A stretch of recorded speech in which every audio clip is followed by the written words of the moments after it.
I'm kicking the door wide open with a brand new revamped new player guide version 2.0 series. It's been a year and I have learned a lot since I started this channel, and so let's put it to practice.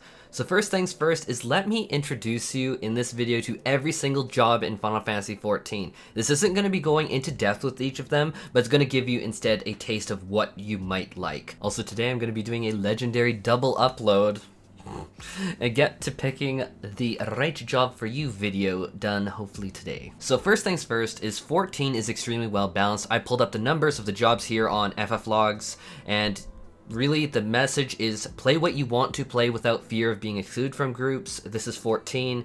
There's a spot for every job. But we have 17 jobs to get through, so let's get started. First up is the tanks. Paladin is the first tank and is also extremely unique among the tanks. Paladin features extremely powerful magic through their kit that allows them to burst heal themselves in a pinch, and a brutally powerful magic combo that can be cast while on the move and far away from the target, making the Paladin the only tank that can really be away from the target, do this combo, and not lose a significant amount of DPS. Also, the Paladin features extremely powerful group utility like taking all damage for a target, applying barriers to the entire group, which can be coupled then with their opponent group-wide mitigation, which usually a tank will only get one of those off. Oh yeah, do you want me to sweeten the Paladin more? They also get the most powerful invuln in the game that makes them immune to all damage, and they take no damage at all for 10 seconds. We're talking favorite feature? My favorite Paladin feature is the ability to dodge mechanics and still be able to like do your full DPS as you're dodging mechanics and staying away from the boss. That magic combo is so sick. Warrior is really the tank that is the king of smashing shit, and smashing shit it does. Warrior comes with outrageously powerful combos like Fell Cleave spam to do direct crit, Fell Cleave spam over and over and over again. And what do we call a direct hit crit? We call that tons of damage. And that is not an understatement. Fatality, oh yeah. Not to mention, the Warrior brings the single most self-healing of any tank in the game. The Warrior is one of the most powerful main tanks when allowed to utilize their kits to its fullest extent because of their self-healing potential. So my favorite Warrior thing, smashing everything to death. Our third tank is our resident edgelord, which is also badass in this game, which is the Dark Knight. Trust me, as soon as you play through the story, you'll understand why I'm like, it's not just edgy, it's also badass. But the Dark Knight can be thought of kind of like the little brother to the Warrior in the smashing department, but you are going to still be doing a lot of smashing with Blood Spiller. But more than that, they have brutal off-global cooldown abilities like Edge of Darkness and Carve and Split to decimate opponents. But I haven't mentioned the biggest part of Dark Knight that makes them unparalleled. They get the most insanely busted tank cooldown in the entire game among all the tanks, the Blackest Night, which allows you to apply a stupidly huge barrier onto yourself or an ally every 15 seconds, which is insane. And that is my favorite Dark Knight feature. The shield is so good.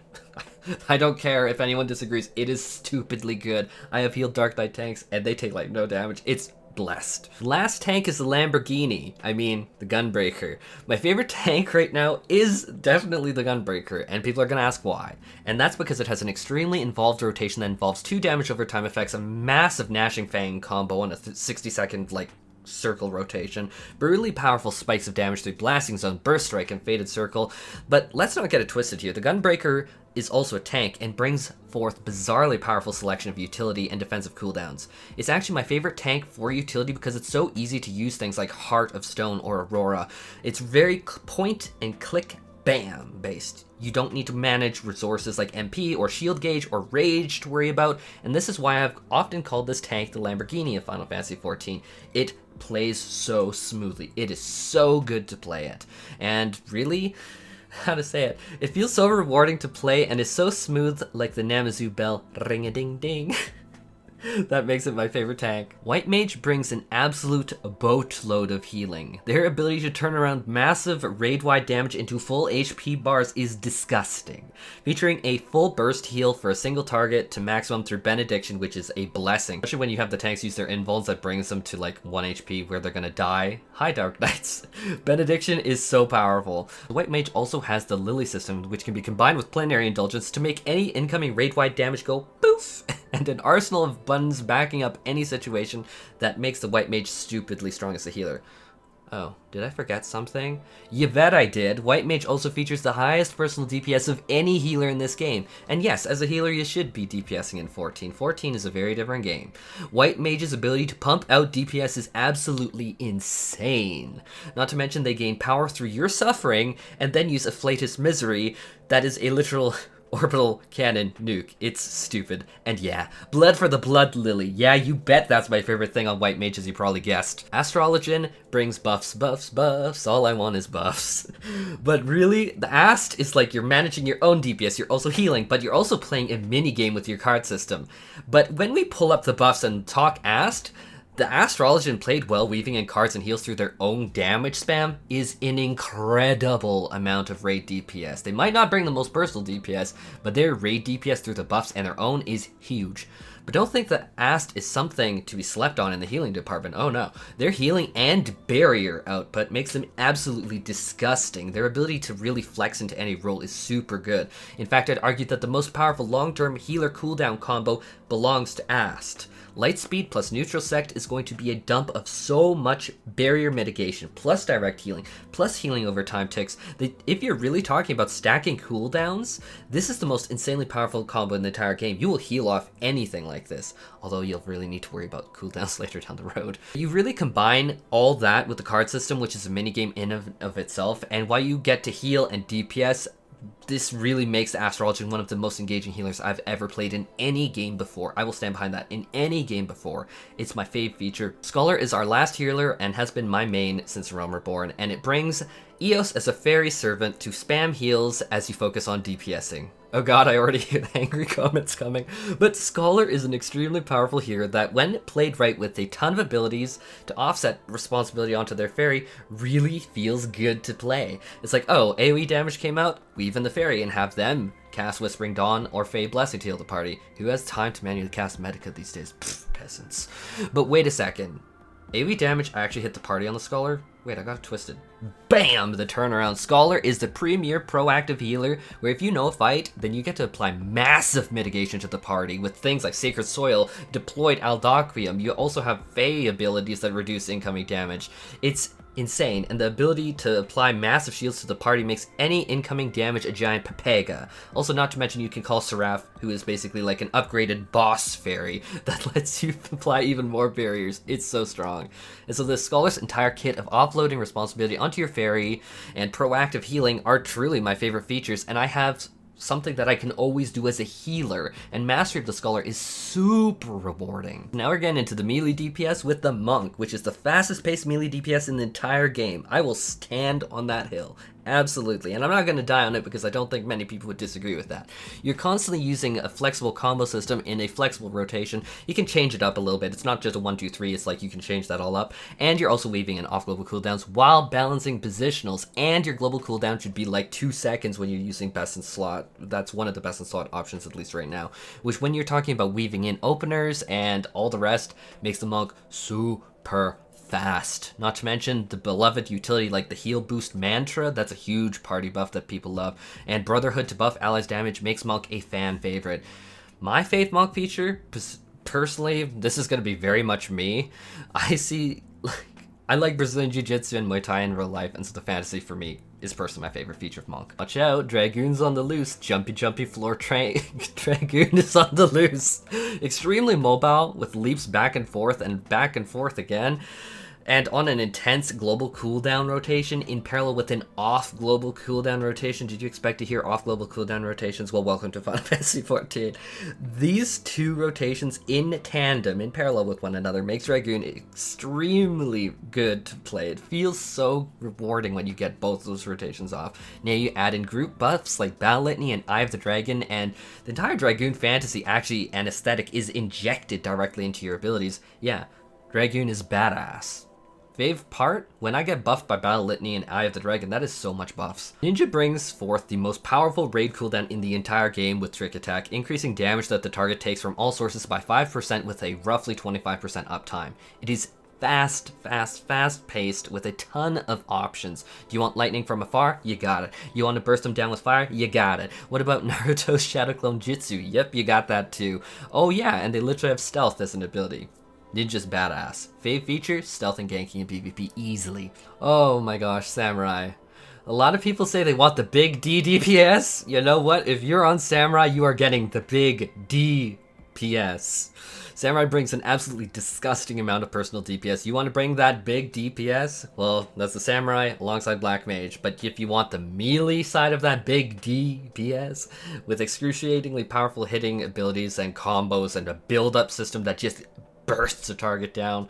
Also, you have extreme mobility. Like, Samurai is so good to play. It's one of my favorite melee DPS. I love the Samurai. And my favorite feature, big D numbers. Huge. Let's get into physical range DPS, which is my current role in Savage Lighting.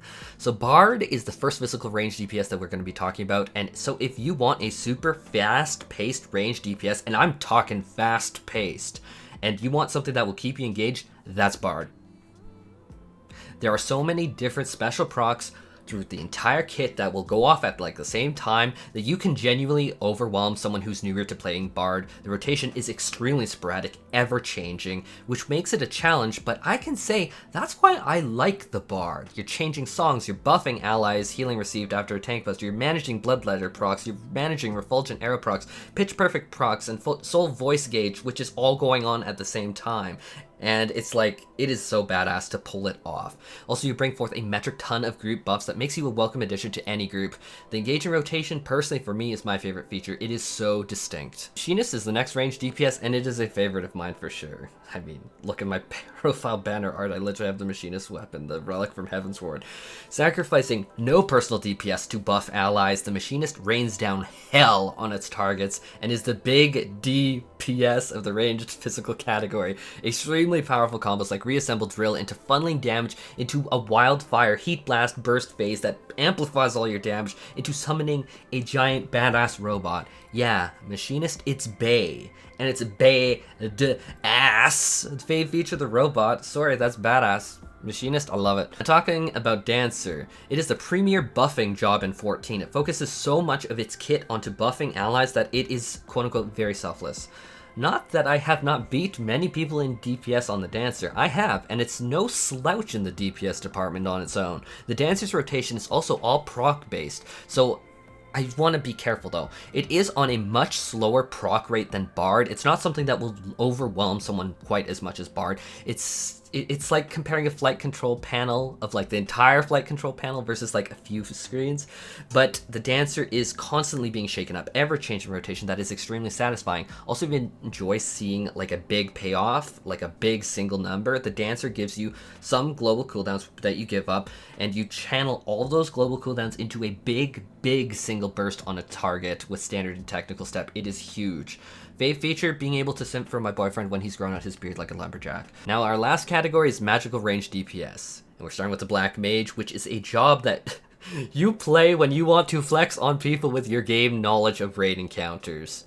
The Black Mage is, in most people's opinion, the single most punishing job right now when you're doing raid progression and you aren't overly familiar with the fight. But once you're familiar, oh, you become an unstoppable force of terror, bringing forth the biggest of big D DPS. You bring so much big numbers and big explosion that it is both terrifying and inspiring to people. The massive explosions are unparalleled when you're seeing a skilled Black Mage. It is like watching art unfold. My favorite feature of the Black Mage is watching someone else who actually knows what they're doing on Black Mage play Black Mage, because holy, that is impressive. Now we are talking about Summoner, my favorite DPS above all else. I love a lot, but you know what? Summoner's number one. This is similar to Black Mage in that playing it correctly is a feat and impressive in and of itself. I personally spent a lot of time, like weeks, trying to figure out Summoner for myself. The rotation is exceedingly in-depth, and you have an interplay between your own skills and your pet's skills. And yeah, you are not ignoring your pet. That is not just a tacked on thing. You are using that. And then you have a massive interplay between your cooldowns that turns from opener phases into Bahamut life cycle phases. Then you have the Phoenix life cycle phase that completely changes how you play in the moment to moment.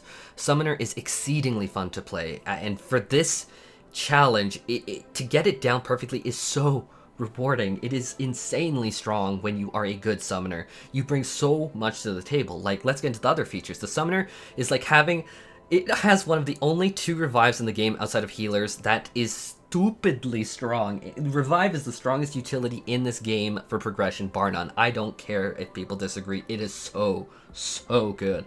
Not to mention, it also has stupidly high mobility, and it has powerful utility like healing the entire party when you bring out Phoenix, buffing the party's damage, and obviously reviving the party. Oh yeah, and the rotation?